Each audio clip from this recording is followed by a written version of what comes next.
what about Chevron? Chevron, USA v. Natural Resources Defense Council, is really one of the most important administrative law cases in all of our jurisprudence.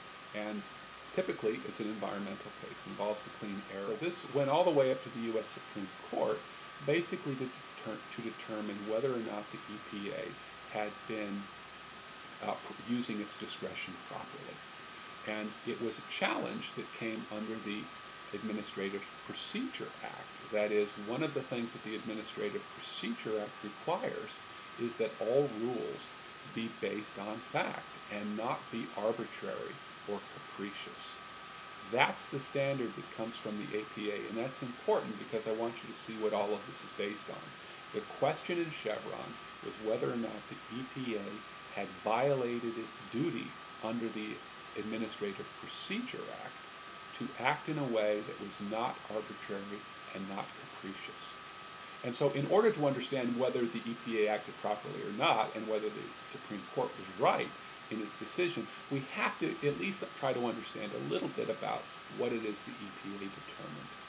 This was a complicated case that involves lots of details of the Clean Air Act, but essentially here's something that I want you just to understand, and you won't have to know much more about it at this point.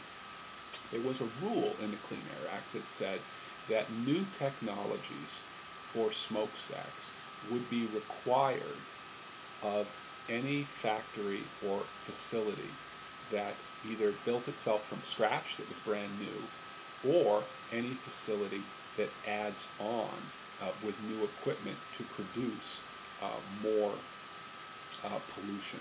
The idea was, well, there are some old facilities, and we will require pollution control for them, but we won't require the most expensive, the most technologically available, because the idea is those are old facilities, and there's no use in trying to retrofit these facilities if they're not going to improve any longer.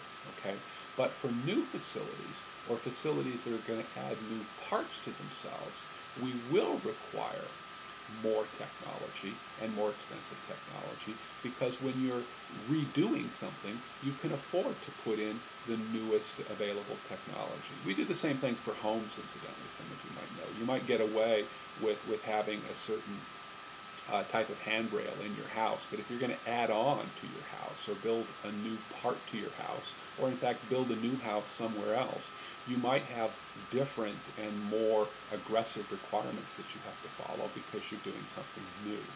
And so the question then was, well, what is a facility and what defines newness? Because if you're a new part of a facility, it becomes much more expensive.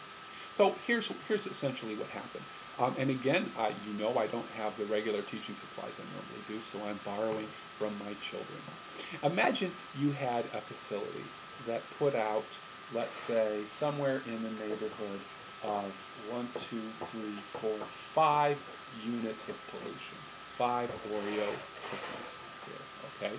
Now, if you were going to expand your operation to build on or improve your facility so that it would produce more goods but also produce more pollution, you might say, well, okay, I'm already producing 5 Oreo cookies worth of pollution, of particulate matter or ozone or whatever it is, and I'm going to add 2 more Oreos to it. Now, if you did that, everybody agreed you would be subject to the new technology rules under the Clean Air Act, because you have increased your output by adding on something new to your facility.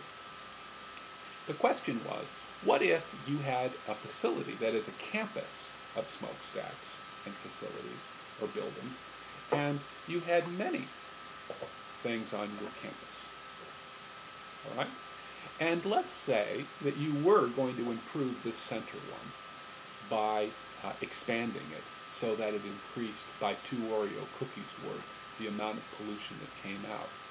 But what if you were going to do that by essentially limiting what one of your other buildings on your campus was doing it, by running it at half power or at only certain times of the day, or by just decreasing its productivity in some way? So in fact, you're not increasing the pollution that's coming from your campus. You're just increasing the pollution from one part of your campus. Now this was very controversial because the environmentalists didn't like this. This is called netting or bubbling, okay? Treating the whole facility as a bubble, saying, well, I haven't increased anything in my bubble, so I shouldn't be understood as creating anything new that requires new technology.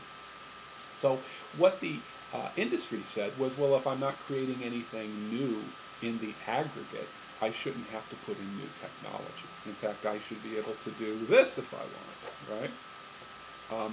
Eliminate my other parts of the campus and just keep increasing this one as long as I'm not creating anything new on my campus. The environmentalists didn't like that. They said that the purpose behind this part of the Clean Air Act was eventually to drive the old dirties, as they called them, out of business. And so if you had an old plant, an old facility, and you never improved it, it would eventually fall apart and go away. And after 20 years, you wouldn't have to worry about old dirties anymore. But if you allow old dirties to find new ways of improving themselves without having to put in new technology, then the idea was, according to environmentalists, that you'd simply always allow the old dirties to stay alive by replacing their parts, you know, artificial hearts and kidneys and these things. And you'd have these companies that never ever would die, even though they never had new technology. So basically the Natural Resource Defense Council argued that this was a violation of what Congress had wanted. Well, this went all the way up to the U.S. Supreme Court, and the Supreme Court, as you know from reading the case, sided with the EPA. EPA had said it was okay to do the netting, okay to do the bubbling, that this would be a proper use and you wouldn't have to have new technology. And the Supreme Court agreed that the EPA had the power to do that. It didn't say that it preferred what the EPA did, but what it said was that it was going to defer to what the EPA had done. And the standard by which the EPA was judged is what's called the Chevron test. And the Chevron test is a two-step process where the court says, number one, did Congress speak in an unambiguous way on this issue? If Congress did speak in an unambiguous way, then the agency has to do whatever it is that Congress directed. And the game's over. There's no second step. But here the court found that Congress, in fact, didn't say what it thought about bubbling. It just said, that if facilities add new parts to themselves and created extra pollution, that they would have to have the best technology. And that's ambiguous because we don't know what the definition of a facility is. Is this a facility or is this a facility? You see. So Congress was ambiguous, according to Justice Stevens, and therefore we went to the second step. The second step of the Chevron test is it reasonable to read the statute the way that the agency did? And if it's reasonable, not the way that you or I would read it, or even the way that Justice Stevens would read it, but if it's reasonable, if there's nothing, laughable about it, then we'll side with the agency and say that the agency can do what it wants. And that's essentially the Chevron test, that we owe agencies deference as long as Congress has not unambiguously spoken in an opposite direction, and as long as the agency's interpretation is reasonable. Now that still has created a lot of problems for agencies because no one's quite sure what a court will allow.